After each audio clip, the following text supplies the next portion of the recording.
Tere, mina olen Lauri tiimist FlareUp. Maailmas on 100 miljonit mootorratturit ja mopeedijuhti ja igal aastal juhtub nendega 10 miljoneid õnnetusi. Mootorratturitel on lausa ütlus, et pole küsimus mitte kas sa kukud, vaid millal sa kukud. Kas ka sinul on koht selles statistikas? Ka halbadest asjadest võib sündida midagi head.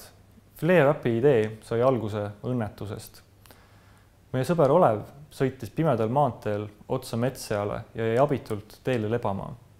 Enne kui ta jõudis millelegi reageerida, sõitis vastassuunas liikunud liinibuss üle teel lamanud metsseast. On hirmus mõelda, mis oleks võinud juhtuda, kui buss oleks tulnud teisest suunast.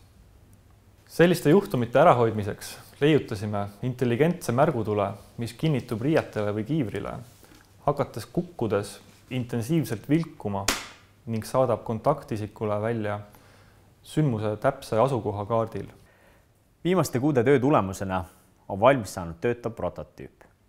See on pilkupüüdva disainiga ja suhtleb nutitelefoni äpiga. Meie järgnevateks sammudeks on toote testperiood ja viimine Skandinaavias esimeste klientideni.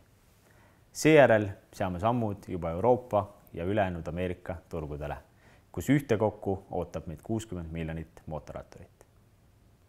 Meie tiimi moodustab 4 teotahtelist ja kompetentset visionäri. Marek, Mikk, Olev ja Lauri. Meil on apid olnud professionaalsed koostööpartnerid.